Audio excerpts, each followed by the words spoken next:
Mari kita bakar Jakarta International Velodrome, mana tepuk tangannya. Let's go to the lane of down. Alright. Dan Kiboy kembali dengan Badang yang memiliki win rate cukup tinggi juga. Kemarin ada kemunculan 9 kali masih 100% dan harusnya kemarin udah sempat pecah. Tapi balik lagi akan berhadapan dengan adanya satu hero power juga dari Idok yaitu Franco. Momentum yang harus dicari. Cuma pertanyaannya balik lagi. Berarti Susujin harus lebih aktif untuk nanti follow up siapapun yang bisa ditarik sama Idok. Karena kalau Idok main sama Rims ini bakal susah banget buat instant kill. Ya itu sama lah seperti dari di game pertama di mana Kairi following up terus sampai dilakukan, tapi Kiboy lihat di depan sana bakalan serba Iron Hook tapi gagal dengan flicker yang mereka miliki. Membuang satu flicker dari sisi Padang dan jangan lupakan Badang Kiboy. Percentage win rate-nya itu benar-benar amazing. 90%-an ya berarti kalau pecah kemarin. Dengan ada Puyo Sub Together juga, ini akan banyak lagi nantinya bagaimana cooldown yang bisa digunakan untuk flicker bisa lebih aktif dengan adanya trill agresif. Itu adalah kata kunci untuk Badang dari Kiboy. Sementara Warden's Basic dan juga Agility yang digunakan oleh Idok untuk bisa membuat dirinya lebih cepat untuk melakukan rotasi. Alright. Meanwhile, kalau kita menyaksikan agak cukup berat untuk seorang Idok. Bisa bertahan depan sana, flicker for defensive dikeluarkan, ditambah kali Lotpe. Tempat oversquad, following up dari kill Sans. Kembali lagi terjadi Sans di game yang pertama. Agresivitas tinggi yang dimiliki bahkan dengan spek sananya ternyata tidak berhenti sampai di game kedua terus berjalan. Apalagi ini memang tipikal hero-nya Sans banget ya, yang bahkan Wings Bionis bukan buat kabur, dia hanya untuk ngasih badannya, dia ngegertak lagi dan mundur. Dan memang tipikal Sans yang kita kenal dari dulu juga. Sementara RRQ, mereka nggak boleh juga termakan dengan apa yang diberikan oleh Onyx. Mereka yang harus bisa melakukan pergerakan juga sekarang. Selagi memang dari segi goldnya juga nggak terlampau jauh, tapi ini agak cukup berbeda untuk di game kali ini. Battle of Assassin. Battle of Assassin kembali terjadi di mana para pasukan dari tim Onyx mereka sudah membuka vision loop di berada dekat depan. Buat para pasukan dari tim RRQ sedikit kehilangan vision, tapi Sans mendapatkan informasi dari Idok berada tanpa adanya following up tanpa adanya flicker.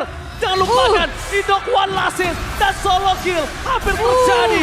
Membuat para pasukan dari tim Onyx mereka berhasil mendapatkan vision yang cukup besar dan Susujin hampir terzoning out dengan satu buah shadow kill yang masih ada available, tapi nampaknya Lotpe korban jiwa ditukar dengan adanya Turtle plus Idok is totally worth it. Iya, ini keuntungan besar buat Onyx juga dan men-trigger, hati-hati Toy. Yang sudah mulai memakan damage dari heavy crossbow yang ternyata juga cukup menyakitkan dan bahkan Savero belum ada keluarin ke arah sprintnya loh. Ya, dan bahkan ini informasi yang sangat mahal, tandanya tim Onyx gak harus menuju ke arah gold lane. Buat apa? Karena gold lane-nya sudah sangat unggul jauh. Iya, landingnya ya, dia strong juga, dia menang juga. Apalagi ada sharing EXP juga dari Eternal tadi yang sudah didapatkan oleh Onyx.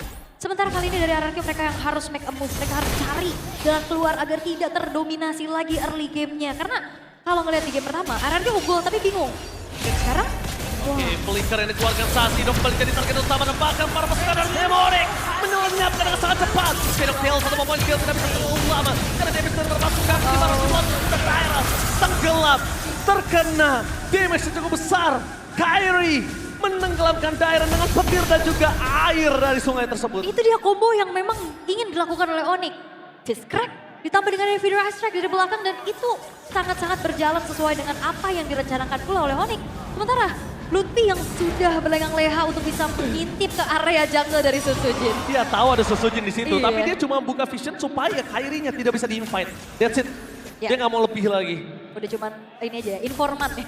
Iya, informan aja aman, gelundung-gelundung udah dapat langsung pulang Lutfinya. Seru ya, gelundung-gelundung.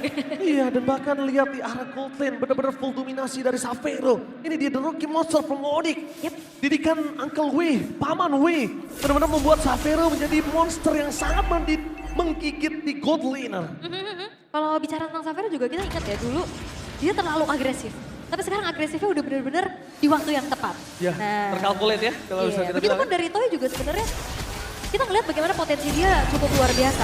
Tapi kita lihat Sans dengan tidak adanya flicker akan menjadi target utama dari Sir Dairon. Dan bahkan Real World Manipulation. Sans menjadi target utama, hilang itu saja. Tapi setidaknya satu buff yang telah dikeluarkan. Dairon melakukan soaring out dengan Idok yang melakukan stay by out position.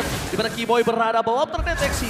Tapi itu dia, the power of Idok yang benar-benar cuma muncul dan menakutkan. Membuat tim Onyx harus mundur ke arah belakang. Itu cuma berdiri loh dia. Iya. Iron Hook, Bloody Heart juga nggak ada. Yep, Dairon Oke, Dairon masuk terlalu dalam tanpa following up damage dan first crack. Tutup jalan Dairon untuk bisa pulang. Tidak ada Cloud Spade dan Dairon tenggelam di power para pasukan dari tim RRQ yang harusnya ada dia. Powernya kurang ketika Turtle muncul. Tak ada Dairon. Mereka harus lepaskan, ikhlaskan. Dan setidaknya ada trade yang dilakukan oleh RRQ ya. Mereka dapetin satu buah Haunter top turret juga. Ini ngebuat nantinya Toy mempunyai space up. Oh my god, langsung ada penalty yang hilang Idok. Idok kembali lagi menjadi bulan-bulanan warga. Gila, Suns is big. Tembakan retribution yang on point dari KRI membuat Sosojin dengan Kakashi kali ini harus bertekuk lutut. Iya, unggul level dari KRI yang ngebuat dirinya walk, tapi hati-hati Suns. Dia bakal coba maju. Itu dia, Feather Extract gertak-gertak sambal yang tidak ada. Dan bahkan KRI menjadi target utama. Toy mencoba dengan Chrono DS, Synchro Vision, tapi KRI hilang dari Vision. Satu hit terakhir bukan karena KRI bahkan kegerobak yang menyelamatkan sosok jungler dari tim Onyx. Yap, diusir ya KRI-nya, setidaknya ada objektif lagi yang bisa diambil oleh RRQ. Mereka secure dan udah fun fact nih, 100 juta, wah, 109 juta 97 ribu 2 minion. minion yang sudah lenyap di Land of Dawn. Dari Red in season peace, 1. red in peace ya, rest in peace ya. Dari season 1 sampai dari 5 bulan. Iya, 7 tahun tuh. Dan bakal langsung mati mania mantap. Kehilangan Ludwig sebagai badan tapi KRI tidak terkenal diam. Real World Manipulation mencoba untuk menutup jalan di sana KRI tapi Sosojin masih mau lebih ke Fist Crack from Keyboy. What a play from Keyboy. Fist Crack yang menutup jalan Sosojin bahkan tidak ada. Shadow kill di depan sana. Itu dia musuh dari segala assassin. Badang. Bahkan dia nggak perlu ngebuka banyak resource kayak dia buka tonjok satu kali aja efek knockback ini bakal diskalkulasi banget bagi assassin dan dikunci terus-terusan sehingga kali ini Sosojin harus mendapatkan poin dead pertama dirinya. Onyx semakin jauh lagi meninggalkan bagaimana sekarang gold yang mereka pimpin. Mania mantap. Keyboy menjadi pilihan utama tapi Blink of Versi dengan Toy yang memasak arah Dairon. No following up damage, no real world manipulation, no way. Keyboy tidak boleh dilepaskan begitu saja karena lihat apa yang dimiliki dari tim Onyx. Itu Keyboy kalau selamat, dia bounce back bisa balik walaupun tanpa flicker. Dia punya first break. Tapi ya ternyata Keyboy yang hilang ini menjadi sebuah angin segar juga untuk RRQ. Di mana Eternal-nya juga sudah muncul. Kesempatan mereka untuk bisa mematahkan Perfect Eternal bagi Onyx terbuka sekarang. Tapi mereka masih punya Lutfi, mereka masih punya Distraction. Maka coba ditutup di depan sana. Para pasukan dari tim RRQ terlihat dengan posisinya cukup banyak. Dan Sapero free hit. KRI dan breaking from Sapero. Wow. Terlalu besar, berhasil mendapatkan steal. Turtle, what the play from KRI. Again, perfect Turtle for Onyx. Berubah segalanya. Dan under kondisi dari RRQ makin tenggelam di Land of Dawn. Wow, ini akan semakin mendominasi lagi bagaimana Onyx mereka menambahkan kembali keunggulan mereka. Dengan secure ke arah perfect turtle-nya. Bloodwing sekarang sudah diamankan juga oleh Suns. Dan bagaimana tidak damage dari KRI sulit dibendung. Holy Crystal-nya udah selesai dan item defense magic dari RRQ cuma ada di Dairon saja dengan membeli buah Radiant Armor. Iya, tapi yang harus diingat oleh para pasukan dari tim RRQ, para raja muda mereka harus tahu reset yang cepat. Karena Onyx selalu melakukan hal tersebut, reset yang cepat. Dan ini yang dilakukan oleh RRQ, kalau tidak, memang ini best of 7. Tapi 4 game itu nggak banyak loh. 4 game itu nggak banyak untuk memperebutkan satu Immortal Trophy MPL Indonesia. 4 game hitungannya berarti scrim satu pertemuan ya? Satu pertemuan, makanya gue bilang gak banyak. Benar. Alright, dan kali ini RRQ mereka harus mencari lagi bagian momentumnya karena ini Lutfi juga ganggu banget, dia tabrak lagi Dairon-nya. Lutfi memang ditugaskan untuk melakukan zoning out dan lihat Dairon bahkan gak punya power atas Lutfi. Ketika kita tahu Lutfi ini menjadi badan untuk tim Onyx, sebaliknya Dairon menjadi badan untuk tim RRQ, bahkan bisa kita bilang Dairon adalah satu power initiate-nya RRQ. Tidak ada yang bisa dilakukan kalau Dairon-nya nggak bisa make a move. Iya, kayak tadi sebenarnya udah bagus ya. Dairon-nya pas ngeliat Suns-nya berdiri, dia langsung buka Burst Away dan dapat itu menjadi sebuah hal yang mungkin bisa dicoba lagi oleh RRQ. Tapi masalahnya sekarang udah mulai susah nih. Maksimalnya mantap! The Winter Crown berhasil membuat Keyboy bertahan tapi dengan terus kita berfollow yang kebetulan KRI langsung fokus ke backline. Tanpa ada follow punya damage dengan damage yang tidak dimiliki dari tim RRQ. Malah mereka yang terkocar kacir. Maksimalnya mantap! Lebih target satu-satunya yang bisa mereka makan dengan segala damage yang mereka berikan. Tapi Onyx mereka punya positioning.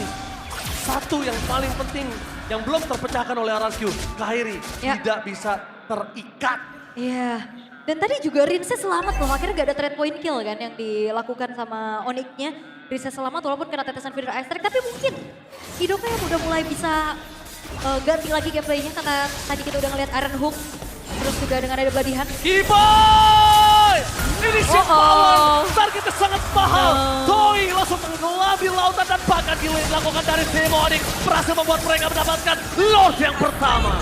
Wah, dan angle tabrakan kembali terjadi. Tabrakan kembali terjadi, tidak ada nafas tambahan. Tapi kalau mereka follow damage yang berbahaya adalah satu. Lordnya akan jadi sia-sia kalau mereka gagal. Ini Sansnya lihat lagi-lagi ya. Satu. Terbang.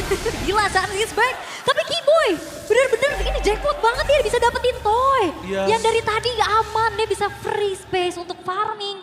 Dia belum tumbang sama sekali. Dengan item juga ini akan menuju ke alas Worldly Crystal harusnya. Tapi untuk kali ini, Toy yang sudah terkena satu buah backstep yang begitu mengerikan dari Kiboy. Dan planting game dari Kiboy yang tidak ketahui sama sekali oleh para pasukan dari tim RRQ. Awareness yang miss harus sudah mereka mulai resetan, tapi gila Sans is back. Semenjak adanya Baba Yeba is back. Sans online again. Ngaruh ya, ngaruh. Ngaruh. Oke. Karena memang dia korban keusilan kan biasanya. Korban keusilan. Jadi keluar lagi nih kodam gilanya juga nih. Tapi di bawah, sepertinya terjadi. Oke, langsung ada pelatihan ada yang TMS sebagai lihat Kyrie. Outplay! Terroutplay! 2-point kill didapatkan oleh Kyrie. What the amazing jungler from Onyx berhasil mendapatkan permainan yang sangat luar biasa, split push yang digagalkan, tapi 2-point kill taruhannya gak worth it untuk RRQ. Ya sekarang memang levelnya juga jauh banget. Kyrie sudah level 15, 1 versus 2, what an outplay. Yang akhirnya membuat RRQ mereka hanya sedikit mendelay waktu saja. Itu dia.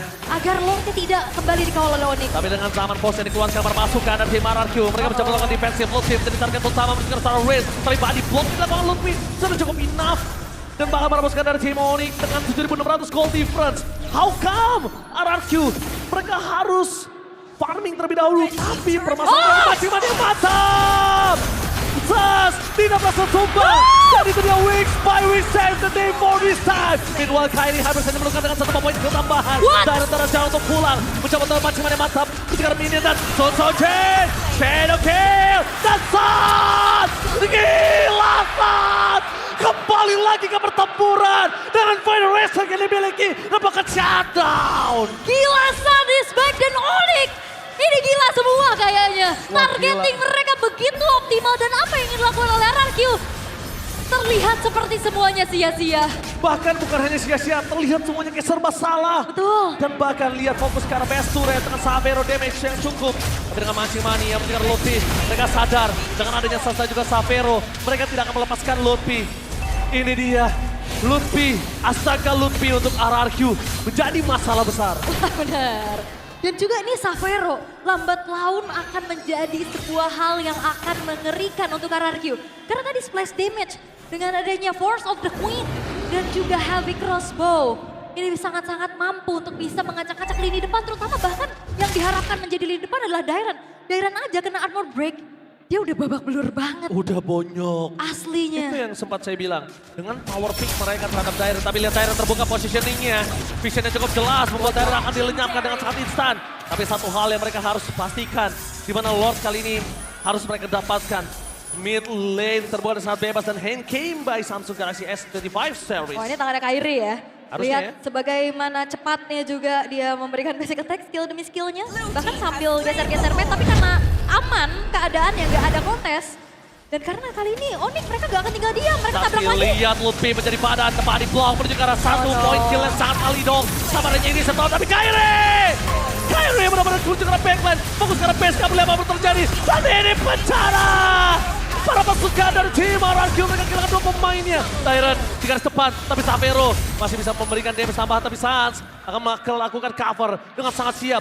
Kiboy, mata di Kiboy tanpa adanya first strike. Tapi mereka masih punya first strike. Di depan sana hilang. Instant kill. The monster from Onyx. Savero take the cancel. Oke, tanpa perlu Lord Evil, 14 menit, game kedua masih menjadi milik sang Raja Langit,